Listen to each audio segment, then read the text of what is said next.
a single parchment bears the awful weight of toppling thrones, mere tracings of ink holding power to unmake regimes, its fatal secret keeping monarchs in gilded thrall, its potency drawn not from words, but from the very aorta of power. While gendarmes rend asunder gilded chambers in their blind scour, does the deadliest secret not smirk at us all from its brazen perch in the light? Hi, this is Midnight Corridor. Tonight, we are going to read The Purloined Letter by Edgar Allan Poe. The autumn wind clawed at the windows of our third-floor sanctuary like a restless spirit denied entry. Within Dupin's book closet, a chamber more tomb than library, its walls lined with the leather-bound relics of forgotten philosophies, the fire spat embers onto the hearthstone as if defying the coming winter. See, Auguste Dupin sat motionless in his favorite armchair, his cadaverous face half illuminated by the guttering flames, the smoke from his meerschaum pipe curling about his brow like a laurel wreath woven from ghosts. Our peaceful contemplation was interrupted by the arrival of Monsieur G., the prefect of the Parisian police, whose heavy footsteps upon the narrow staircase announced his presence long before his actual appearance. The prefect was a man of perhaps 50 years, corpulent and florid, with an air of self-importance that barely concealed his underlying insecurity when confronted with problems that defied conventional investigation. "Ah, Dupin," he exclaimed upon entering our chamber, "I have come to consult you upon a matter of the utmost delicacy and importance, a case that has baffled my entire department and threatens to compromise the very foundations of governmental security." Dupin's pale eyes shifted almost imperceptibly toward our visitor, betraying neither surprise nor particular interest. "Pray be seated, my dear prefect," he replied with that characteristic calm that marked all his dealings with the official world. "I perceive that you are troubled by some matter of unusual complexity." The prefect settled his considerable bulk into the offered chair with obvious relief, mopping his brow with a silk handkerchief despite the coolness of the evening. "The matter," he began, his voice dropping to a confidential whisper, "concerns the theft of a document of the most sensitive nature, a letter whose contents, were they to be revealed publicly, would precipitate a scandal of unimaginable proportions." He paused, as if gathering courage for the revelations that were to follow. "The letter was stolen from the royal apartments under circumstances so audacious. The thief is known to us. It is Minister D., a gentleman of considerable political influence. The letter," he continued, "was lying upon a table in the royal apartments when Minister D. arrived for what appeared to be a routine consultation. The personage from whom it was taken, and I dare not speak more specifically of their identity, was engaged in reading another document when the minister's arrival was announced. In the haste to conceal this second letter, the first was inadvertently left exposed upon the table. Minister D., with that penetrating intellect for which he was renowned, had immediately perceived the significance of the exposed document. In a moment of inspiration that bordered upon the diabolical, he had conceived and executed a plan of such audacious simplicity that it defied comprehension. The minister, the prefect explained, affected not to notice the letter while engaging in conversation upon matters of state, but when he rose to take his leave, he carelessly placed a letter of his own upon the table. In the confusion of his departure, he managed to substitute his worthless correspondence for the valuable document, accomplishing the theft while maintaining the facade of casual social intercourse. And now, the prefect concluded with obvious frustration, Minister D possesses a document that grants him power beyond the dreams of ordinary ambition. He has not yet chosen to employ this weapon, but its mere existence serves as a constant threat to the stability of our government. The letter has become a sword of Damocles, suspended over the heads of those who dare not move against its possessor.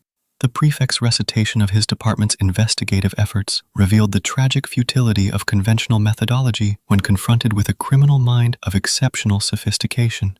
For 3 months, his most skilled operatives had employed every technique known to the science of detection, yet their quarry remained as elusive as the shadows that danced upon our chamber walls. "We have searched," the prefect declared, his voice heavy with the weight of professional humiliation, with a thoroughness that would have uncovered the needle in the proverbial haystack. "We have examined every square inch of the minister's hotel, applying the most rigorous scientific principles to our investigation. We have divided the premises into registered compartments, which we numbered so that none might be overlooked. The methodology employed by the police had been exhaustive in its scope and meticulous in its execution. They had taken the entire building, room by room, devoting the nights of a whole week to each. They had examined the furniture of each apartment, opening every possible drawer, and had not only opened every book, but had turned over every leaf in each volume. We measured the thickness of every book cover, the prefect continued. Had any of the bindings been recently meddled with, it would have been utterly impossible that the fact should have escaped observation. Their search had extended to every conceivable hiding place. The investigation had not been confined to the minister's residence. His person had been subjected to the most rigorous scrutiny whenever opportunity presented itself. The police had arranged for him to be waylaid by footpads, as if by accident, and his pockets had been searched under their own inspection. They had even employed female agents to examine his person when he frequented certain salons where such liberties might be taken without exciting suspicion. We have examined the chair cushions with the finest long needles, the prefect continued, his voice rising in exasperation. We have taken up the boards from the tabletops and have removed the tops of the tables themselves. We have left no stone unturned in our determination to recover this accursed document. Yet despite these Herculean efforts, the letter remained as elusive as if it had never existed. The minister's behavior throughout this ordeal had been exquisitely galling. Far from displaying the anxiety that might be expected of a man whose premises were under constant surveillance, he had maintained an attitude of perfect composure, even seeming to derive amusement from the obvious frustration of his pursuers. The minister, the prefect admitted with obvious reluctance, has been perfectly aware of our nocturnal examinations. He has afforded us every facility for our searches and has even gone so far as to express his sympathy for our professional difficulties. The minister's calm assurance suggested either complete innocence or a hiding place so secure that discovery was impossible. In the profound silence that followed the prefect's recitation of his department's failures, Dupin remained motionless, his pale features betraying no emotion save for the slight narrowing of his eyes that indicated his interest. Perhaps the mystery is a little too plain, Dupin observed at length, his voice carrying that peculiar quality of quiet certainty that characterized his most profound insights. What was it the French police chief said when he was asked why he had failed to find the stolen letter? It is because it is so simple that one cannot see it. Consider, he said, his voice gaining momentum as his analysis deepened, the character of Minister D. He is not merely a politician of ordinary cunning, but a man whose intellect combines the precision of mathematical reasoning with the intuitive leaps of poetic inspiration. He is both logician and artist, both scientist and philosopher. Such a mind does not operate according to the crude principles that govern common criminality. The detective's analysis penetrated to the very heart of the intellectual warfare being waged between the minister and his pursuers. The minister has studied your methods, anticipated your strategies, and chosen his approach precisely because he understood that you would seek the complex and overlook the simple. He has turned your own thoroughness against you, using your systematic nature as a weapon in his psychological arsenal. Dupin's exposition revealed the fundamental error in the police approach. They had assumed that a man of Minister D's intellectual caliber would resort to elaborate concealment methods, and they had therefore concentrated their efforts upon discovering some ingenious hiding place. The principle of concealment, Dupin explained, does not necessarily depend upon the ingenuity of the hiding place, but upon the psychology of the searcher. A document hidden in the most obvious location may be more secure than one concealed in the most elaborate secret compartment, provided that the searcher's expectations can be properly manipulated. To illustrate his point, Dupin described the mathematical principle underlying games of chance, where the player who understands the psychological tendencies of his opponents can manipulate their expectations to his advantage. A child playing at hiding will often choose the most obvious location, reasoning correctly that the sophisticated adult will search everywhere except the place that seems too simple to be considered.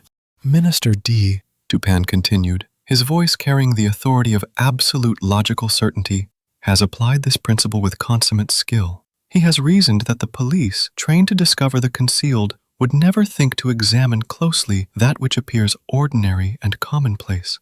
He has transformed the letter into its own perfect disguise. The more systematically the police search for a hidden object, the more likely they are to overlook an object that is hiding in plain sight. 3 weeks later, When autumn's fingers had stripped the last leaves from Rudinot's trees, the prefect returned, his waistcoat straining over new folds of frustration. This time, no cheerful greeting preceded him. Instead, his knuckles rapped a staccato of desperation upon our door. Dupin, ensconced in his armchair like a spider at the center of its web, did not rise. The firelight carved his profile into something skeletal, his fingers steepled before his lips, as if in prayer, or perhaps in preparation for an execution.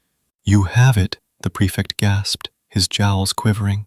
"The letter, you've recovered it?" Dupin's smile was a scalpel's edge. "My dear prefect, it was merely waiting for eyes willing to see what lay beneath the skin of the obvious." Dupin leaned forward, his voice dropping to a whisper. "Consider the minister's mind, a mind both poet and mathematician. Where would such a man hide a letter? Not in some contrived compartment, but in the one place your men would never think to look. The unbearable obviousness of daylight." He gestured to the mantelpiece. A card rack, dangling by a filthy ribbon, cluttered with trivial correspondence. The perfect hiding place, because it was no hiding place at all. The letter was there all along, disguised as refuse, torn, soiled, addressed in a woman's hand, a masterpiece of misdirection. The prefect's face slackened. "But the searches, we measured every book, probed every cushion." "Precisely," Dupin murmured. "You sought complexity where there was only simplicity. The minister knew you would." "And how did you retrieve it?" I asked. Dupin's eyes gleamed. "By turning his own tactics against him. I called upon the minister under pretext of discussing rare manuscripts. His arrogance was his undoing. He left the letter in that rack, confident no one would see it for what it was. He produced the purloined document from his breast pocket, its edges faintly charred as if held too close to hellfire. When a commotion erupted in the street, a staged affair of course, the minister rushed to the window. 5 seconds. That was all it took to replace his treasure with my own creation. The facsimile had been flawless in every visible particular, save one. You left something in its place, I realized. Dupin's smile widened. A letter within a letter. The outer shell matched the minister's disguise perfectly, but inside, he unfolded a single sheet.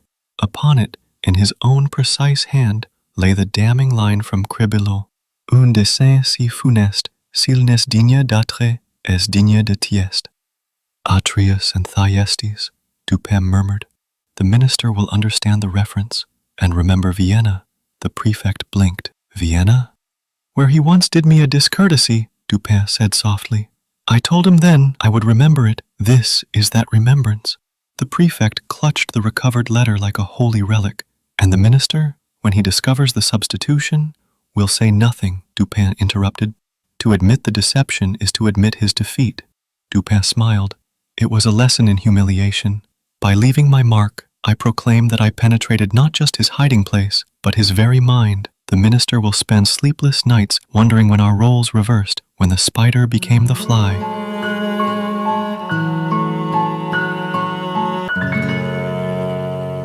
And so closes the final case of C. Auguste Dupin, the grand architect of deduction, whose intellect cut through the veils of deception, laying bare the skeleton of truth where others saw only shadows. In this, his last triumph, he gifted the world something far greater than a solution, the very blueprint of modern detection. Now we turn the page. What mysteries shall we share next? Remember to subscribe lest you miss when the next enigma bleeds through the parchment.